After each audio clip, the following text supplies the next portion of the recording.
Hey everyone! Thank you very much for tuning in to another episode of the whole Gray Fox experience. Here I am for the first time ever. I've been bothering one of my two bosses to come on this show and prattle with me, and I finally got an okay this cold Minnesota morning. That is why I'm wearing my stocking cap here, my toque, if you were a Canadian. Uh, anyway, this is Josh. Hi, Josh. Hey Lance. Hey everybody. Uh, so Josh, as I said, is one of my two bosses and and part owner of Gray Fox Games, and he is very opinionated about lots of things. And so when I had this idea to talk about, as you probably saw from the thumbnail, games that we enjoy that it seems like nobody else seems to like them. Then I thought of Josh. So. I think we're just going to kind of go back and forth and present a game that we really liked, and then and maybe it's something that if we convince you, go find a copy if you can and play it yourself. I'm going to go first though, and I'm Yeah, going to say that Lance. yeah, go ahead. I gotta tell you, setting me up for this thing where it was games that you like that it seems like everybody else hates was way harder for me than setting me up for games you hate that everybody else likes. I just want you to know that Well, because yeah, I I mean, I got a lot more of those. well, yeah, I mean, if you go back and look at like in the before times when I made videos, like when I made a video about saying how much I dislike Small World, I mean, I got ripped to pieces for being so wrong. But I realize I was one of the minor few. But I, uh we agree on that, by the way. oh God, what a horrible game. I mean, I don't I want to. We should put a pin in that, and then that's maybe I'll. that's another video, but Yeah. I'll just tell you, I think that Small World is an improvement for Vinci, Hmm. which I like even less. Yeah. All right. So All right. my game, and a lot of these that I'm going to mention for the games are going to be games that just with the glut of games that are published now, they sometimes vanish. But this is an older game. And it's going to be a game called Last Spike or The Last Spike, I guess. And I'm not talking about the Columbia Games version, which was an improvement, I guess, for a lot of people, for the original version, which I had to actually look up the name of the company. Gamma 2 Games they printed a game called The Last Spike. And the only reason I knew about this game was I go to this convention in Minneapolis called Con of the North, and somebody had a copy, and they said it's really fun. You should play it. Um, it is at its heart an economic game with stocks and trying to place different rails down on this kind of diamond-shaped board, where if you are the person that gets to connect to a city, you get bonus money. If you connect to, if you're lucky enough to be the person that actually puts the last railroad tile down that connects one side of the ocean with the other side of the ocean, it's a transcontinental railway game. You get a huge bonus, and that signifies the end of the game. Um, it is clever. It is like you're trying to bait other people to place different rails down before you, so you can capitalize on money. I'm not doing a great explanation, but I'm sure you can visualize it. But what I really liked about the older version of it was it had random events. It had a random event card where you draw it and something horrible that you had no control over whatsoever would happen to you. And I just like that. It could actually put a muck. You could screw up plans without having to do anything or actually cause it.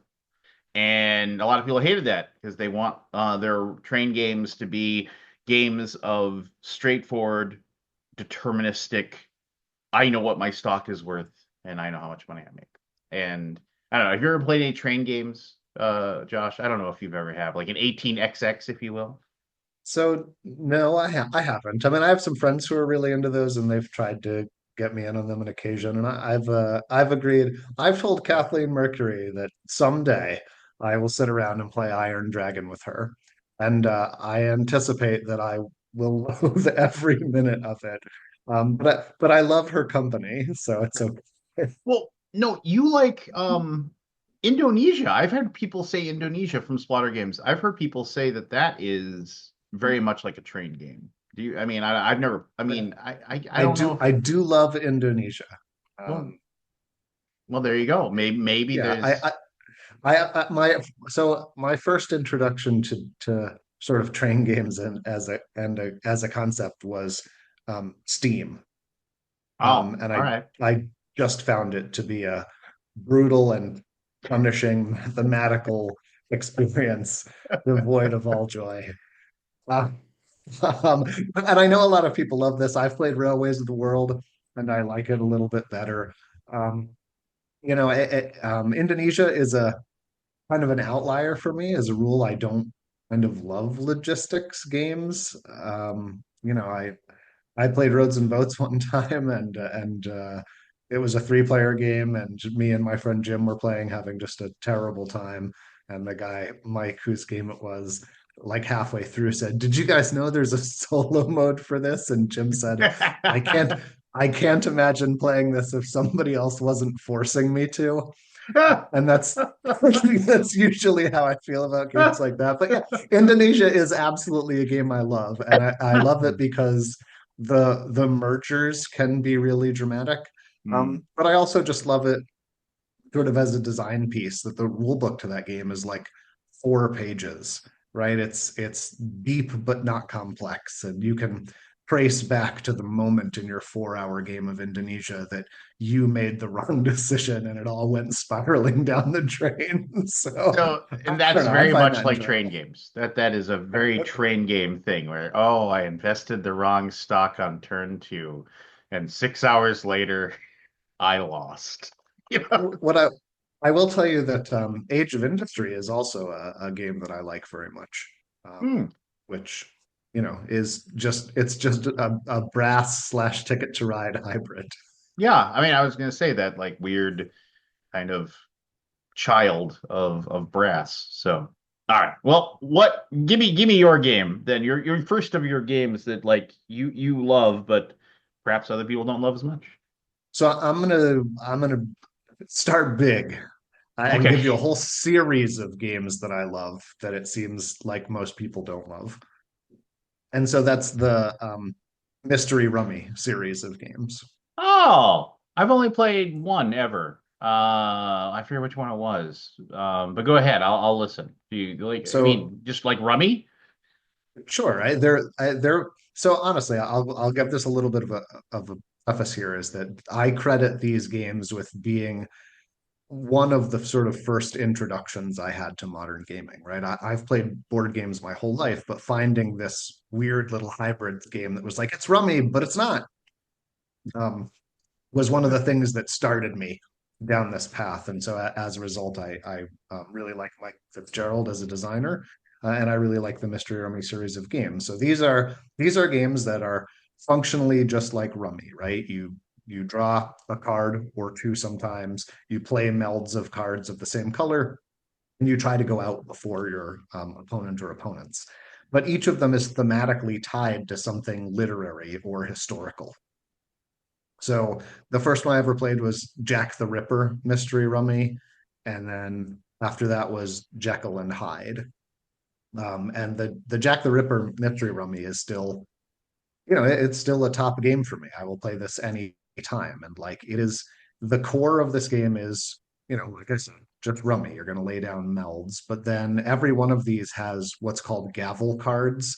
And so every turn, in addition to playing your melds, your evidence meld, you can play one gavel card. And these gavel cards are the things that let you mess with the board state. And it depends on which mystery rummy of what you're playing, right? In Jekyll and in sorry, in Jack the Ripper, at some point in every round, you can, before you've played, you can call a vote, and everybody secretly writes down who they think Jack the Ripper is from the list of available suspects. But how that is determined is based on how much evidence you have in play. So you try and call this at a moment when you think the board state will mislead people to, inaccurate conclusions. So like you can call a vote and everybody votes for who Jack the Ripper is, and then on your turn you can play a gavel card that is an alibi and remove one of the characters from the running. So there's opportunities for clever play like that. And then this series of games has spanned a bunch of different sort of thematic conceits, right? Like they did a Murders at Rue Morgue one based on that old That's story. I think that's the one I played. Murders in Rue Yeah, Morgue. with the with the orangutan Yep. and that has like the kitty of cards. Hmm, Yeah, so hmm, that's pretty hmm. clever. And the cards and the gavel cards in there let you mess around with like what's in the kitty and switch out sets and things like this. They have one that's like an escape from Alcatraz. They did a couple that weren't branded mystery rummy games, but they were like Bonnie and Clyde, where you're trying to find out where their hideout is, or Wyatt Earp was like, this Western themed mystery rummy game. So yeah, that series, I'll rate somewhere in the sixes on BGG, but generally I rate them, an eight or higher. I also find them to be incredibly approachable because the mechanics are so familiar. So many people, I've had a lot of luck getting people into games by busting out something like this and being like, yeah, it's like Rummy, just with a twist. So yeah, Mystery Rummy is a series of games that I love that doesn't seem to get a lot of love in the hobby. And generally fairly inexpensive if you wanted to pick up one. So, because it's just a bunch of cards. Yeah, I mean they were produced by like a major like USA Cards or something, like a major American playing card publisher for a while. And sometimes they go out of print and then they come back. And the first time I picked one of these up, I just found it in a random bookstore. Um, Ah, and then, as they went on, like I've backed them on Kickstarter. I think Alcatraz was one of the few Kickstarters I've ever backed because I just had to have my hands on the new Mystery Rooming game. yeah. And it doesn't hurt that the designer of a lot of those, Mike Fitzgerald, is like just a genuinely sweet, nice person as well. So uh and still Agreed. designing. He's still designing. I remember like 5, 6 years ago he retired from he had his big diamonds money or whatever it was and was Mm, able to retire, which is a fantastic game he also designed. agreed. Um And as a rule, I don't love trick taking games, but I like that game. you don't like trick taking. No, I Weird. like I like Tishu. I like ladder climbing. Not all ladder climbing, but I like Tishu. But as a rule, it's trick taking is tough for me. I mean, I've played trick taking games that I thought were really clever, but generally they don't jive with me. Something with my brain. I'm just no matter how much study, I will always be terrible at a trick taking game. All right. Fair enough. Fair enough. Fair enough. All right. So, and this is my next pick, and we can go back and forth as many times as we like, but I mean, we'll just my next pick, and this is very much because I am the age that I am, and the era that I grew up in, and these were the games that I would find at the Hobby Lobby, which was the only place in town really to get D&D books and everything like that. And every once in a while, I would pick up a board game, and that's when I picked up Wiz War, the original Wiz War, from Tom Jolly. Chessex Games published it. There's really nothing you can say other than this is just an incredibly mean-spirited, totally F your friends, hold on to the perfect card, the perfect moment to kill each other off. Everybody hates each other at the end of the game, but for some reason you get back to playing it again. Um, I think the new version that Steve Jackson Games came out with is much, much, much too kind. It doesn't have the teeth that the old Wiz War game had. Thankfully, I still have my original copies and I play it every once in a while. Um, yeah, I mean, it's a game now that if like you tried to play it, people, I mean, just that type of like incredibly mean-spirited, you know, climb over the dead bodies of your friends to win the game. I mean, I think games like that are still made now, but they are definitely supremely niche things. And just, I don't know. I mean, I don't know. This would be a good question for you, Josh, because maybe you have an insight. Maybe the mindset in the early 80s was just to be mean, horrible a-holes to enjoy yourself, or why? I mean, I don't know, because Wiz War obviously holds a special place in a lot of people's hearts, but now everybody's like, ugh, why would you play this?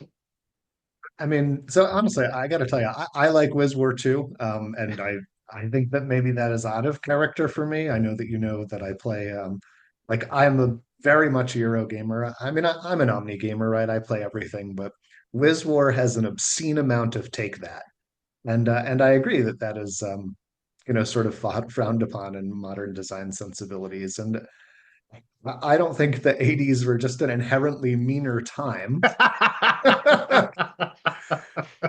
um, I do think that we've become more intentional about the way that we design and publish games, right? Like this is a hobby that grows, exponentially every year, and we are constantly trying to get more people into this. And I think, a lot of people have bad memories of board game experiences from their childhood when they played things with like nasty take that effects or player elimination, where games went on too long or you got eliminated from a game that then went on too long without you. So I think a lot of designers stray away from those mechanisms, and I think a lot of publishers do as well because we want everybody to be involved in the experience start to finish.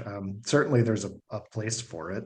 And WizWar is a game that I like too, but it's absolutely a game that you have to play with people who know what they're getting into. You don't want to sit down at a table of Care Bears and then immediately zap somebody into Yeah. oblivion and be like, "Take that, sucker!" Well, I can remember playing this when I was like 13, 14 years old, and like friends would cry. They would like they would, I mean, and we'd laugh about it. I mean, I feel horrible. I'm laughing about it now as well, but at the time, like kids stomping out of the house to like walk home, or just because they were like so mad that you would do that to each other, that kind of thing. And but I mean now we laugh about it, but I mean still at that time it was just like it just like as a fly in the wall, like the mischievous malicious grins of people as they these horrible 13 and 14-year-old kids just screaming obscenities at each other in my parents' basement. And Yeah, the game's pure chaos.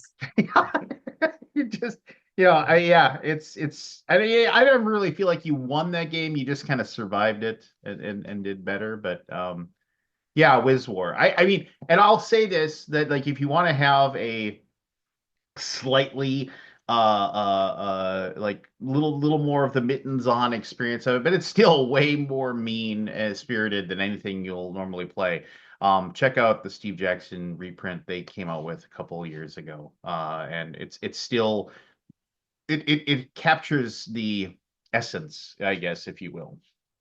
Uh, and or I mean, maybe you can find a copy somewhere of the old school one. If you dig around, I'm sure you can find one. So, all right, I'm excited. I mean, I feel like if you ever move or come back to the States for some reason, I find you, I'll dig out my old Wiz War and we'll play it, Josh. I think that'd be fun to play with you.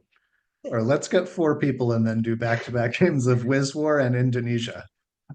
Well, we can count Shane out because I know Shane despises Indonesia. You despise WizWar too. Well, he told me he played Indonesia with you once, and then he immediately sold his copy on eBay the next day. Yeah, that's true. That's true. We didn't even finish that game. We bailed out because he was having such a bad time. Classic. Honestly, it probably just feels like work to him. He's like, logistics, forget it. Fair enough. Fair enough. And for those of you who know, Shane is my other boss, and the other part owner of Great Fox Games. So, all right, give me your next one. I want to hear about it. All right, so my next game is a game called Hera and Zeus. It was designed by Richard Borg and published in the year 2000. It got re-released years later as a game called Thunder and Lightning. But this is a two-player kind of duel that feels like an evolution of Stratego to me. Obviously, Hera and Zeus is based on Greek mythology, but the idea is that everybody has an identical deck of cards, or the two players have an identical deck of cards, and one of the cards in your deck is the hostage, right? The premise is that Hera and Zeus have each captured the other's lover, and you're trying to liberate your lover.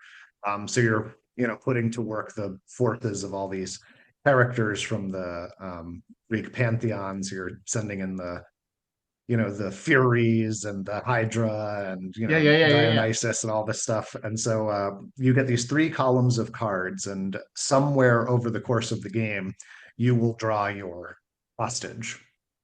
And you can keep the hostage in your hand, but players have effects that can target your hand.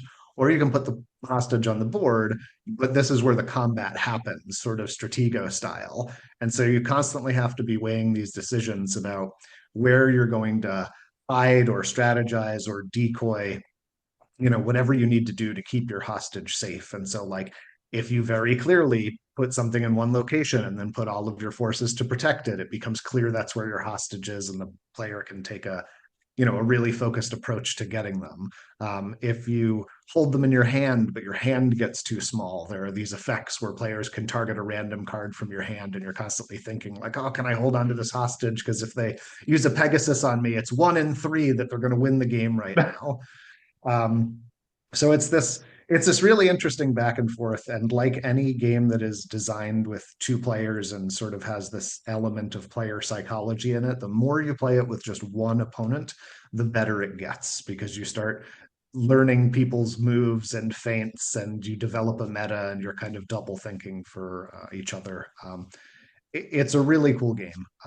And surprisingly overlooked. I was excited when it came back as Hera and Zeus because I thought it was get or when it came back as Thunder and Lightning because I thought it was getting new life. But nobody seemed to care about it then either. So I still have my German copy, and I like this game so much that it's one of the like 5 games that I brought with me to Albania. So this is one of those Cosmos two-player games, like right? I Yep. mean, they've got dozens of these Yeah. that they published. Have you ever played any of the other two-player things that you enjoyed? I mean, the only I one mean, I've I've ever played. really enjoyed was Odin's Ravens back in the day, and but I haven't. I backed that well, I won't go into that because that's another rabbit hole about the crowdfunding that went horrible. But um, yeah, I mean, I can't remember any of the other. I mean, I've played a few, but none of them really. I've never. I mean, I've heard of this one. I've just never played it. It sounds fantastic, though. Sure. I mean, I'll tell you one that you've played and know well because it's long been one of BGG's darlings, which is Lost Cities, was Oh originally yes, a, of a course. Cosmos two-player game. And yeah, I've played lots of them. And they've come and gone for me, right? Like I owned Balloon Cup and Times Square and Dracula and Kahuna and any number of these Cosmos two-player games. And for most of them, I played them a handful of times, and I felt like I wrung whatever joy I could get from them out of them, and then I passed them on. But Hera and Zeus persists, and so Rung whatever. Such darling terms. well, I mean, it's interesting because like maybe I didn't used to think of board games that way, but as I've as I've adopted a more minimalist lifestyle, I'm constantly evaluating whether or not the possessions that I have still bring me joy. And so, like, there are games that I will play forever, and I hope Terra and Zeus is one of them. There are also games that I play a handful of times and enjoy, but then I can feel my engagement with them starting to fade, right? And so, on at some point, that didn't matter, right? It was like I remembered having fun with the game, so I would keep it forever. And Yeah, then I had 500 games on my shelves, and it was too many. So yeah. there's nothing wrong with those Cosmos games. I liked most of them pretty good. Some of them never hooked me, but I mean, any one of those games that I bought, I played 5, 10, 20 times before I rehomed them. And since they were $20 a box back in the day, playing that even 5 times is more than your money's worth. Yeah, no, no. I mean, and that's something we can talk about too, how to get rid of your giant board game collection and how to prevent it from regrowing. But that's another story for another time. All right, I think we got time for like one more. And I'm kind of I've got other ones. Maybe we can do this redux. We can reassociate with this later. So Oh, I'm this is not a shame. I got one I can cut from my list, but I still have like 3 more games I want to talk about. I do too, but I know we're butting up against some time constraints Yeah. for both of us. So, but the last one I'm going to talk about was a game that Z-Man Games did a reprint of it many years ago, and I was excited because I had heard that it was like this fabulous negotiation game, and I really enjoy negotiation. And that was and I think it just got another reprint, like some other company, or I could be wrong on this, but the game Lifeboats. which is the whole premise of it is that the ship is sinking. There's only so many lifeboats, and each round you have to get your sailors onto these different boats to make it to the island so they don't drown or get eaten by sharks or all kinds of horrible other things. And then each round you have to basically talk and try to convince other people to vote in a certain way so that you can either move your ship, you can throw somebody off a lifeboat to their fate, become the captain of that particular lifeboat, so you can lead it, and it turns into chaos very very quickly. Like my friend Like Craig. mean games. Yeah, I do. I do enjoy mean games. But my friend Craig once said he hated he said I hated every minute of this playing this game and somehow I won. And it was like that he won. And I'm not even happy that I won the game. I was just happy that it was over. It is it is a game that I think a lot of people think the idea of it is like really fantastic. Like, oh my gosh, this sounds like really cool. Where it's like kind of this version of Survive in a weird way, where it's like you escape the island to safety kind of thing. And then they actually play it and they realize that it is nothing about just lying and backstabbing Yeah. and It's more like Survivor than it is like Survive. yeah. You are going to vote people to their doom and then ask them for a favor. Yes, exactly. And I mean, and the one thing I love about the game that is fantastic is that like we almost always when dig it out to play again, after the wounds had healed, we would all make a pact. I was like, we can't use past experiences with each other to fuel our anger for this particular, like we would make a pact that you can't say, well, like I remember when we played this game and you screwed me over, so that's why I'm not going to do this for you right now. And the other thing was it was that we all had to like, I don't know. It was like it was just no hard feelings after the fact. Just like, and just play it. Thankfully, like the game, I mean, it probably lasts too long. I mean, it's like an hour and a half. And for a mean game, I mean, you want that to last 45 to 60 minutes. But yeah, I mean, it's just I remember like when I read about it, I was like, this game sounds fantastic. And then when I was able to get a reprint of it, I was like super excited to play it. And I just, I mean, I don't play it often, but I've also culled a vast majority of my collection, and it just sticks around. I just can't get rid of it, knowing that I'll play it like once a year. So, That game would not be on my list. But if you want a really mean stab you in the face game that's gonna last 45 to 60 minutes, the game you want is Intrigue. I've played Intrigue. Yes, I would agree. Intrigue is quite fun as well. And to be clear, I don't want to play that either.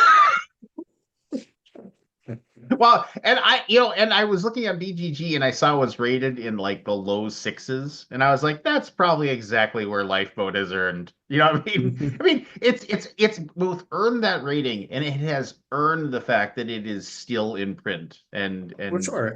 If only people who liked that game rated it, it would be rated much higher. But the problem is there aren't enough of you to play lifeboat. So you drag in your friends and then you throw them off the boat for an hour and a half. And then you're like, wasn't that fun? And they just go home and take the rest of their beer with them. Maybe you see them in 6 months. I don't know, a fraction of those people go rated on BGG. You're like 10, most fun I ever had. And another guy is like, 1, Lance murdered me for no reason. I didn't even finish my beer. fair, fair. All right, give me your last give me your last one, Josh. Okay, I had so many more, but we're going to go with, I think this one will be the most controversial. Oh, Ticket to Ride, the card game. This is a oh. game that I love. I don't think I've That ever played this. BGG seems to hate. It's rated as a 6.1.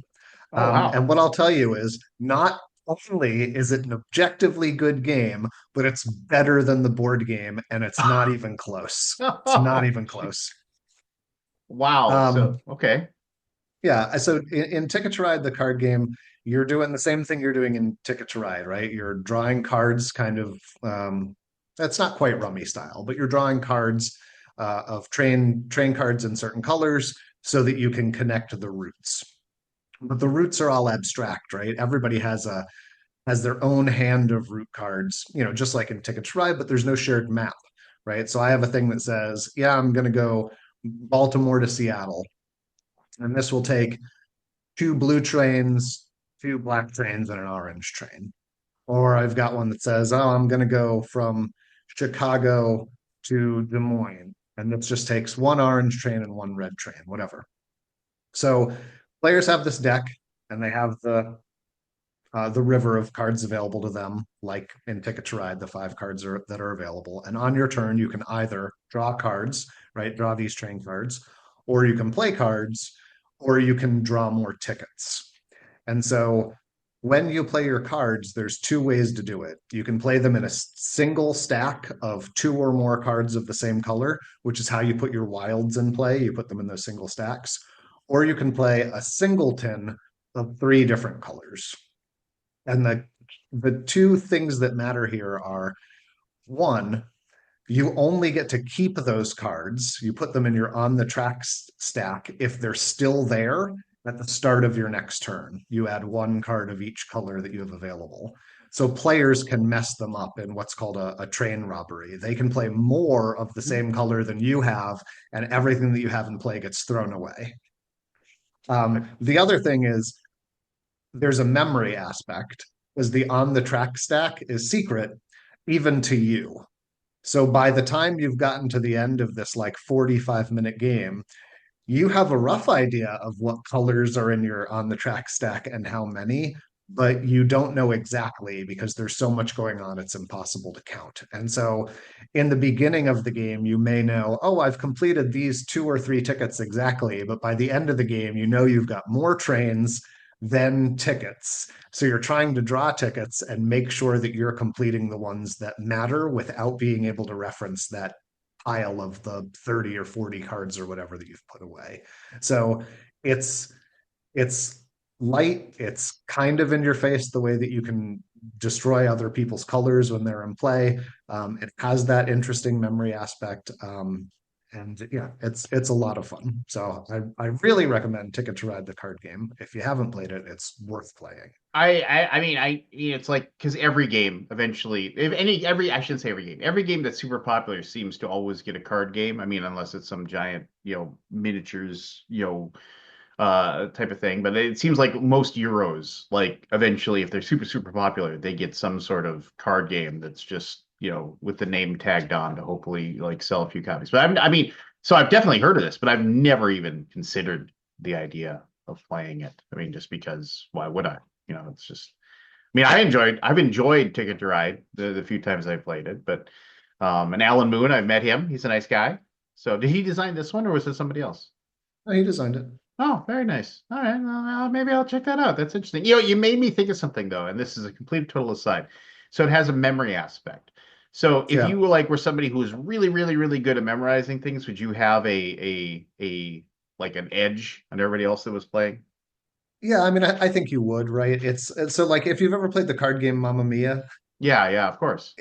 it's that mechanism, right? Like you're sticking your ingredients in the stack, but trying to figure out if you have the toppings to make the pizza. So yeah, if you have a great memory, you probably have an advantage over somebody with a terrible memory. Though I have to think that the game goes on long enough that you'd have to be a savant to really just keep perfect track of what was in that stack. But also it's not the only thing you've got going on, right? That memory aspect tells you which of your tickets you're going to be able to complete. But then there's also sort of like a subset of kind of hidden goals here where like there are a fixed number of cards where like whoever has the most routes to Seattle gets bonus points at the end of the game. Whoever has the most routes to, you know, Chicago gets bonus points at the end of the game. And all of that is secret because you only know what colors people are putting in their stack.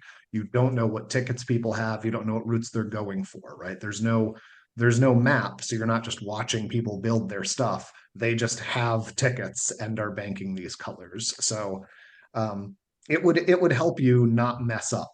It Mm. doesn't guarantee that you would win. See, because I have one friend who that like, I mean, he's always the person that when you play like with a normal 52 card playing deck, like he knows every single card that's been played. Like he's one of those people that he's just like, oh, the eight of diamonds is already gone. He's just like, because he'll just remember those things. So I always despise playing memory games against him because, yeah, I mean, he's just got a edge. That also a complete and total aside. I'm not going to mention the person's username or anything because I don't want anybody like tracking this person down. But there is a I know person. exactly who you mean. So this person who I met at a BGG con um, is of the mindset that if there is a memory aspect of the game, it is perfectly and 100% legal for you to take on a notepad and write down every single thing that is happening as you play the game, because otherwise, somebody who has a better memory than them has an unfair advantage when they play. And I've seen them do it. I've seen them do it as they play. Just make take you out their notepad and I'm just like, Sure. I mean, I understand the argument. If something is hidden but trackable, why not track it? yeah. In this game, I like the memory aspect. But if somebody wanted to take notes in my session of Ticket to Ride the card game, I guess that would be fine. I I, I mean, I honestly, you just shouldn't play that game, right? It's like if you played Mamma Mia and wrote down everything you put in your stack, you'd have lost a mechanism. And I get that some people don't like games with a memory aspect, and if you hate games with a memory aspect, you're not going to like Ticket to Ride the card game. But if it isn't a deal breaker for you, the game is fantastic. All right.